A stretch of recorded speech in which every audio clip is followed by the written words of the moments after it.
미쁘다 이 말이여 곧 사람이 감독의 직분을 얻으려 함은 선한 일을 사모하는 것이라 함이로다. 거룩한 새벽의 기도자 여러분, 주의 말씀의 영광을 품고 각자의 자리에서 각자의 본분을 영광스럽게 여기며 복되게 섬기는 일에 믿음의 목이 아름답기를 진실로 소망하며 여러분의 기도가 은혜의 말씀 앞에 새롭기를 바랍니다. 오늘 우리가 읽어갈 하나님의 말씀은 디모데전서 3장 1절에서 7절까지의 말씀입니다. 시대의 어려움 속에 교회를 붙들고 서 있는 긴급하고 절박한 바울의 복음, 그저 인사하고 감사의 이야기를 하고 따뜻함을 나눌 겨를도 없이 다른 교훈이 교회를 무너뜨리고 있는 시대적인 시급함에 대한 경각을 일깨워 복음의 생명성을 이야기해줬던 증언, 이 교훈의 목적은 청결한 마음과 선한 양심과 거짓이 없는 믿음에서 나오는 사랑이다. 내내 디모데 전후서에 잊지 말아야 됩니다. 복음의 실제가 뭐냐, 그 정의된 그런 부분입니다. 그 안에서 자기가 부르심을 받았는데 천하의 잡놈인 죄인들의 괴수인 자기를 통하여 이 영광의 복음을 맡기신 이유가 뭔지, 그 복음 앞에 선 인간의 수치와 부끄럼조차도 감히 과감하게 드러내고 주 앞에 엎드려짐으로써 이제 교회가 지켜야 될 바른 질서, 그 예배의 핵심으로서 우리는 기도를 살펴본 바가 있습니다. 기도가 가지고는 핵심의 의미, 기도가 가지고 있는 우리의 예배상의 실체가 뭔지, 그 남자와 여성들에게도 교훈이 이루어졌다 그랬습니다. 단지 남녀 차별에 대한 얘기가 아니고 그 시대의 문화 안에서 남성들에게 분노와 다툼이 아닌 거룩한 손을 들어 기도하는 것과 여성들에게 치장이 아닌 검소함과 아내나 남편과 자녀를 잘 섬겨 돌보라는 그 시대의 문화 안에서 구원의 역사를 함께 이루어가는 소중한 가치를 이야기하고 이제 그것을 이루어갈 지도자에 대한 얘기가 3장에 나옵니다. 먼저 우리는 그 지도자로서 감독에 대한 말씀을 듣습니다. 미쁘다 이 말이여,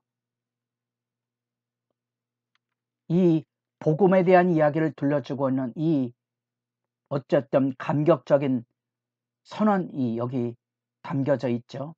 그 선언의 핵심은 모든 사람들을 구원으로 인도하는 그 복음의 신비로움을 담고 있는 말인데, 1장 15절에 미쁘다 모든 사람이 받을 만한 이 말이여, 그리스도 예수께서 죄인을 구원하시려고 세상에 임하셨다. 그 복음의 신실성에 대한 찬양이고, 그 복음의 신실성을 이제 디모데 전후서 곳곳에서 16회 정도 나오는 아름다움이란 선한 일과 연관된 증언을 가지고 나타나게 되는데, 바로 이 직분의 이 구원의 용례가 쓰여진 독특한 예가 3장에 있습니다. 이 복음의 신실성이 구원을 이루어가는데, 그것이 사람에게 들려질 때 사람이 가지고 있어야 될, 이 감독이 가지고 있어야 될 소중함이 바로 선한 일인 겁니다. 이 선하다는 말, 그 안에 담겨져 있는 세상과 다른 구별된 고귀함, 겸비함, 그 의미를 담고 있는 겁니다. 복음의 신실성을 그래서 이 안에 담아내고 있어요. 선하다는 말. 그 선한 일의 열망인 그 선함의 핵심은 아까 얘기했던 미쁘다 이 말이 하는 이 복음의 핵심에 있는데, 그 핵심은 모든 사람을 구원에 이르게 하려는 하나님의 뜻에 따르는 것을 이야기하고 있습니다. 그러면 미쁘다 이 말이 하는 이런 것들이 그저 단순한 호칭에 대한 얘기가 아니고 송축에 대한 얘기 아니고 보다 진실에 대한 얘기라는 걸 알게 될 겁니다. 복음의 신실성을 교회 지도자들이 가지고 있어야 된다는 거죠. 모든 사람을 구원하게 하시려는 하나님의 거룩한 부름 앞에 서야 하는 거지요. 그 부름 앞에 서서 우리가 실천해야 될 실질적인 사역이 선한 일인데, 그게 바로 모든 사람을 구원으로 인도하는 복음 증거의 사명 앞에 절대적인 순종과 헌신을 이루는 겁니다. 그래서 남성들에게 분쟁과 다툼이 아닌 거룩한 손을 들어 기도하는 분명한 결단이 필요하고, 여성들에겐 멋을 내고 꾸미고 살아가는 그런 삶과 남성의 우위에 목소리를 높이는 것보다는 시대의 문화 안에서 아름다운 덕목을 가지고 가정을 지켜가는 구원 역사의 영광의 사역에 정숙하게 서 있는 모습에 대한 일깨움을 들려주고 있는 겁니다.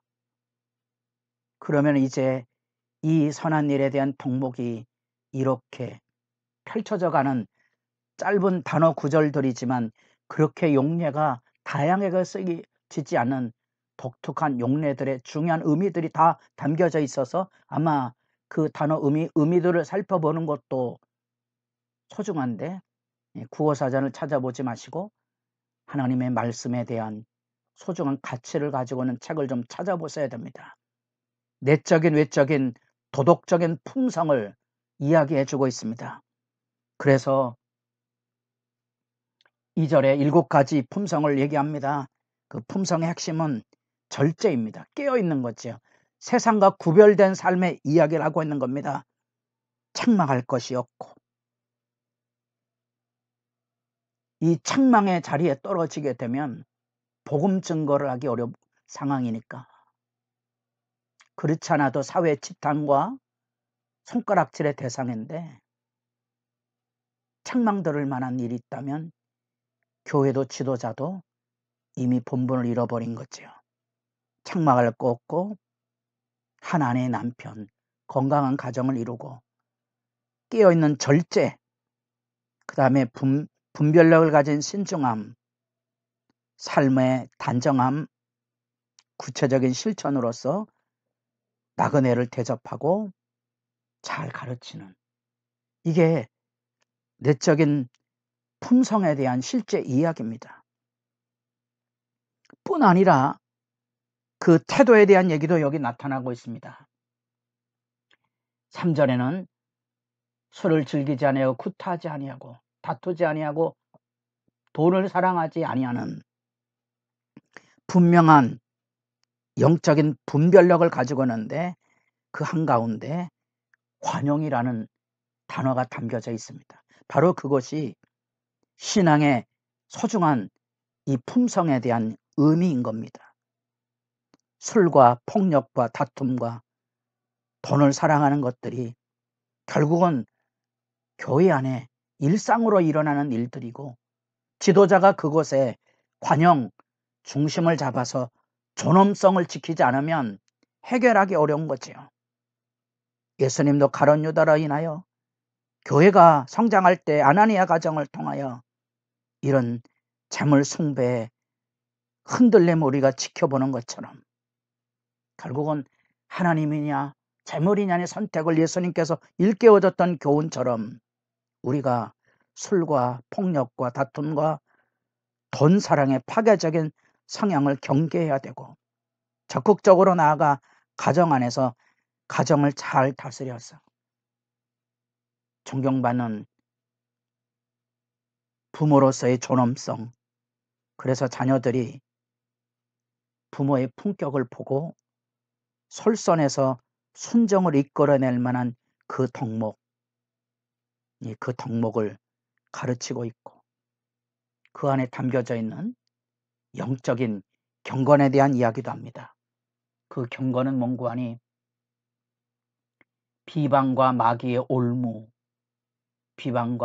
올무에 대한 얘기입니다. 영적인 싸움이 있는 거죠. 항상 경계해야 될 것, 교만과 부도덕에 대한 성찰이 필요해서 교회 밖에까지 칭찬 드는 선한 증거를 가진 지도자를 세울 것을 이야기해 주고 있는 거지요. 누가 이런 덕목에 합당한 사람이겠습니까? 한없이 하나님 앞에 엎드려져야 되지 않겠습니까? 오늘날 찾아보기 어려운, 또 교회가 간과해버린 거룩한 질서에 대한 얘기를 우리가 이 가운데 듣고 있습니다. 믿음의 지도자로 훈련하고 자라가야 될 거룩한 품성, 실천적인 가정의 모범, 절박한 이 영적 싸움에 대한 얘기. 그래서 외인들에게까지 칭찬되는 이 덕목을 가지고 주님의 지도자들을 세워서 어두웠던 시대 안에 교회를 지키려고 했던 바울의 애타는 심정이 이곳에 묻어 있는 거지요. 그래서 미쁘다 이 말이여, 복음에 대한 이 선포가 사람에게 적용이 돼서 선한 일에 열심하는 하나님의 백성의 지도자를 이 말씀 안에 지켜보며 여러분의 기도가 깊어질 수 있기를 바랍니다.